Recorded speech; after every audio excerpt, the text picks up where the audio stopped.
Well, folks, it happened. Drake's situation somehow got even worse as Kendrick Lamar continues to effortlessly rub salt in the wound. No one could have predicted this. Kendrick sweeping the Grammys, taking home 5 awards for his diss track, Not Like Us. The crowd? Laughing along, totally loving it as Kendrick's victory played out. It's like they were all in on the joke. And let's be real, some of these Diddy fans need to take a seat, because they're on that same nonsense. Somewhere deep in the shadows, Drake's tweeting from a burner account, trying to act like he's above all the fake stuff in the awards world. But let's be honest, Drake was probably hoping for the Heart Part 6 to win it all, even with the whole Epstein angle. He didn't expect Kendrick to do what he did, and if Kendrick had spoken up, it was obvious they'd just hand him another Grammy. But Kendrick, being Kendrick, thanked God, DJ Mustard, and, of course, Compton, his hometown, where it all began. Kendrick's collection now sits at a whopping 21 Grammys, and he could have had even more if it weren't for Macklemore snatching Best Rap Album and Song back in 2014. That year, the Grammy went to Macklemore and Ryan Lewis. Seriously. Now, I've got nothing against thrift shopping or the nostalgic I'm gay in 3rd grade lyrics, but this was just embarrassing.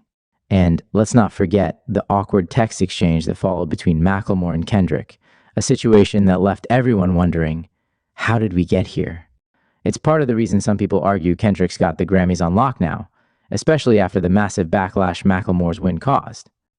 There was a lot happening that night, though. People in the crowd were caught on camera. Taylor Swift singing the words to Not Like Us at the top of her lungs. Beyoncé with an unusually big smile, and even the strange alliance between Dr. Dre and Lucian Grange, OMG's head honcho, giving each other high fives when Kendrick's name was called. Of course, this set off a wave of conspiracy theories, but let's not get too deep into it. California took the win that night, and UMG, well, they can be petty. Just saying. Most people don't take kindly to having their culture or business mocked, and it's pretty clear that LA wasn't having it. The whole Snoop Dogg Tupac vibe, not to mention the whole Kendrick angle, made things personal.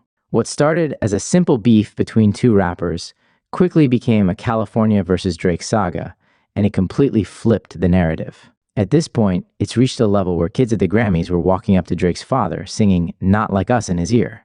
For anyone wondering, this was only the second time a diss track actually won a Grammy. LL Cool J did it years ago with Mama Said Knock You Out. But that was nothing compared to the level of savage Kendrick brought to the table. Kendrick's strategy? Pure mind games. He showed up rocking what people have dubbed a Canadian tuxedo, keeping that West Coast swagger on full display. Meanwhile, Jaden Smith? Well, he wore whatever the hell that was. And Kanye's wife? Well, let's just say it's better left unsaid. But damn, the whole night was wild. If you go at Kendrick, you're likely to get burned. This man doesn't miss. He obliterated Drake. He's finished, at least for now. And let's be real, that infamous lyric from Drake about 5 Grammys on your head top now has to be one of the worst stage lines ever. Like, really, bozo? Kendrick took home 5 Grammys, all for a diss track. And that's literally the total number of Grammys Drake's amassed in his entire 16-year career. And it's all because Kendrick dismantled him. It's like, how much longer does this go on? When will it end? And does it even stop at all? So why is this even happening? And we haven't even touched on the potential Grammys Kendrick could bag with his album GNX next year. I'm hearing from people who barely listen to Kendrick, telling me they're hooked on tracks like Luther, TV Off, and Squabble Up. It's clear this man is heating up, and I'm getting the feeling that his hit song will definitely get airtime at the Super Bowl. I mean, I noticed the instrumental from Not Like Us popping up in promotional spots for both the AFC and NFC championship games. The crazy part is, Kendrick is clearly dominating the game right now. It's February 9, and with all this, it's safe to say that UMG wasn't backing down to Drake's lawsuit. They straight up let the Not Like Us instrumental ring out loud and clear for everyone to hear. Hey Drake, I'll kick you back in the water. Kendrick's message is loud and clear. It's wild, right? You know Drake's probably sitting back, wishing he could take some of his past mistakes back. He seriously underestimated Kendrick, and now he's paying the price. And man, Kendrick's response? Insane. He played that track, called Drake out, and let the world hear it. This wasn't the ending Drake thought he was going to get, especially when it's being blasted to everyone across the globe in real time. It's almost like Drake was begging for Kendrick to retaliate, and now Kendrick's playing his game, refusing to back down. It's the ultimate mic drop moment. What is it going to take for Kendrick to finally drop? It's Kendrick, man. You have to understand, sometimes you just got to give him time. I thought we were about to see a showdown, but it's clear that Kendrick is in the lab, probably working out his next move, scribbling away, figuring out what's next. I keep telling people, he creates unforgettable moments, but he doesn't just go for easy diss tracks. Meanwhile, Drake's still feeling the heat, and word on the street is he might catch another one before Kendrick actually drops something serious. And now, we've got Drake kicking off his Anita Max Win tour down in Australia. But honestly, the marketing here, what's going on? It's like this dude can't read the room. I get it, it's Drake, and he's still going to pack out arenas, especially internationally, where fans don't get to see him perform as much. But let's be real, these venues are 10 to 15,000 seaters, and he's still going to crush it. The streams are going to keep pouring in. That's a given.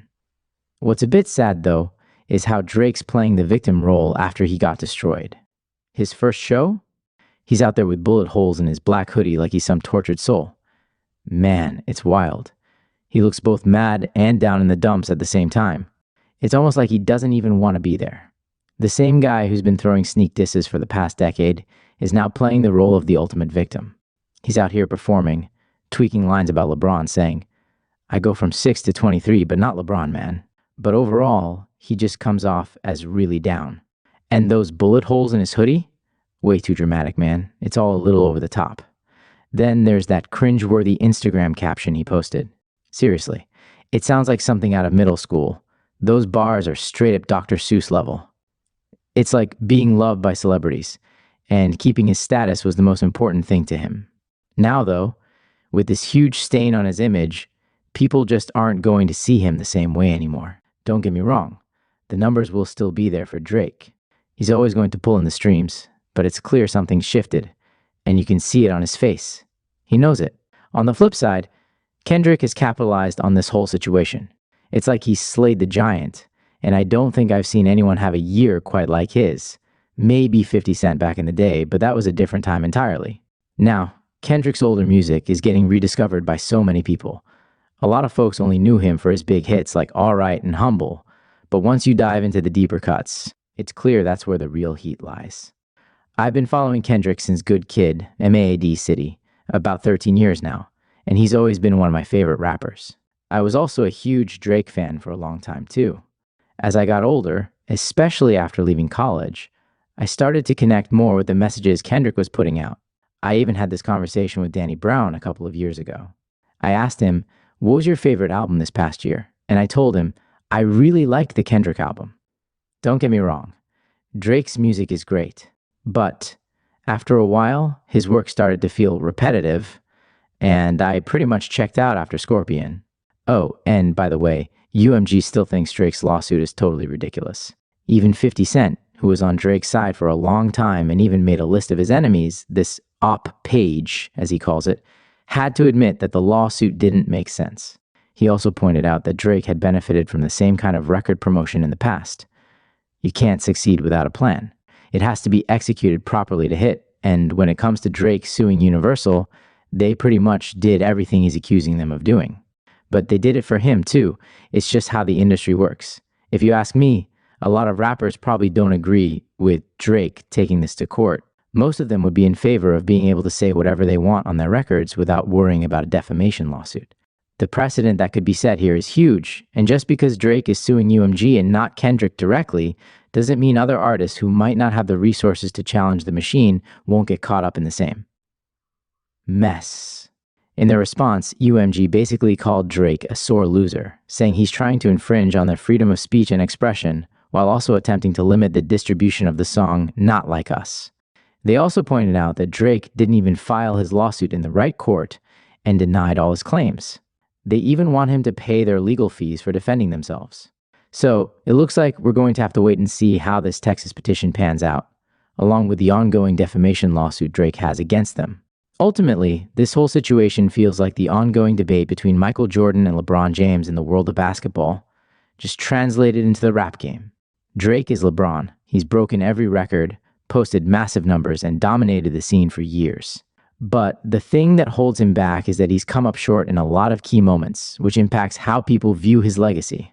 On the other hand, Kendrick is like Michael Jordan. less extensive in his catalog, but seen as perfect in his execution. When it was time to win, Kendrick delivered. Both Kendrick and Michael rely on their mystique to fuel their GOAT status, whereas Drake and LeBron are very much in your face about their accomplishments. The point I'm making is that no matter which one you believe is the greatest, we got to see the two go head to head, and it was nothing short of spectacular. But I really can't stress this enough. This whole situation would have faded by now if Drake hadn't kept playing the victim every chance he got. Now, moving forward, Drake has a collab project dropping with PARTYNEXTDOOR on Valentine's Day. I'm curious to see how it does. My gut says it's going to perform really well, but we'll see how much support it gets from UMG. They've got a lot of control right now, and it's clear they're not happy about how things have gone down. But let me know what you think about all this in the comments below. Either way, I appreciate you watching. If you've made it this far, don't forget to like and subscribe. Catch you in the next one.